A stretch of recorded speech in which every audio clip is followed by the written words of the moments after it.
अच्छा, बाबर आजम को लोग किंग कहते हैं कि विराट कोहली तो हैं लेकिन बॉब्स द किंग भी हैं, लेकिन अब बाबर आजम खुद कह रहे हैं कि भैया विराट कोहली किंग है।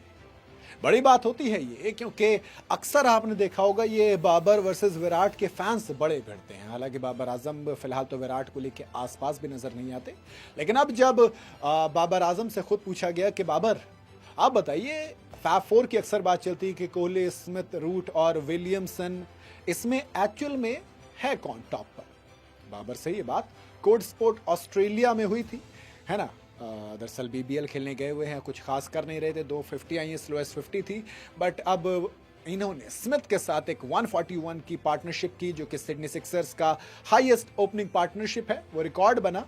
बाबर आजम सिडनी सिक्सर्स के लिए खेल रहे हैं, तो उससे पहले तमाम एनालिसिस और तमाम चीजों के हिसाब से रखते हुए बाबर ने पहले तो खुद को इस फैब फोर से अलग किया। बड़ी वकालत चल रही थी कि बाबर को ऐड कीजिए, जो रूट को निकालिए, केन विलियमसन को निकालिए। बाबर खुद ही बाहर हो गए। उन्होंने क्लियर कहा कि देखो, अलग अलग हिसाब से देखा जाएगा। अगर आप मॉडर्न एरा में टेक्नीशियंस को देखेंगे, तब आप टेक्निकल सुपीरियरिटी को देखेंगे, मैच विनिंग एबिलिटी को देखेंगे, इंपैक्ट को देखोगे, तो फिलहाल अलग अलग हिसाब है सबका। जी हाँ, जब ऑल फॉर्मेट की बात होती है तो फिर बाबर सबसे ऊपर किसको रखते हैं? बाबर सबसे ऊपर रखते हैं डोमिनेंस के किंग को, जिसने व्हाइट बॉल फॉर्मेट में धुआं उठाया है, रेड बॉल में मास्टर है, वो नाम है विराट कोहली। जी हाँ, उन्होंने कहा कि जब आप ऑल फॉर्मेट की बात करोगे, तीनों फॉर्मेट की रैंकिंग में नंबर 1 सिर्फ एक ही खिलाड़ी रहा इनमें से, वो कोई और नहीं, वो विराट कोहली है। इसलिए उस चीज को समझते हुए बाबर ने सबसे पहले सबसे ऊपर किसको रखा? उन्होंने रखा ऑल फॉर्मेट में विराट कोहली को। नंबर 2 पर रखा स्टीव स्मिथ को। स्टीव स्मिथ भाई T20 फॉर्मेट में भी जब आप बीबीएल में देखते हैं तो अलग नजर आते हैं, हालांकि छोड़ चुके हैं। टेस्ट क्रिकेट को प्रायोरिटी दे रहे हैं, T20 में उतनी जगह मिलती नहीं है, ओडीआई से रिटायर हो चुके हैं।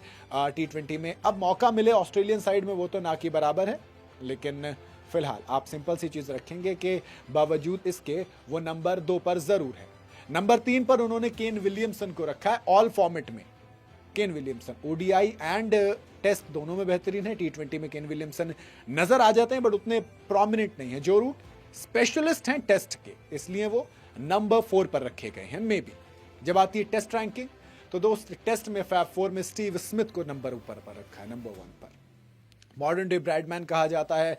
तमाम चीजें एवरेज के मुकाबले में कोई नहीं है टेस्ट क्रिकेट के अंदर, जैसे सेंचुरीज लगा रहे हैं, प्लस स्टैंड इन कैप्टन भी ऑस्ट्रेलिया के। सैंडपेपर गेट से पहले फुल टाइम कैप्टन हुआ करते थे, लेकिन अब चीजें बदल गई हैं।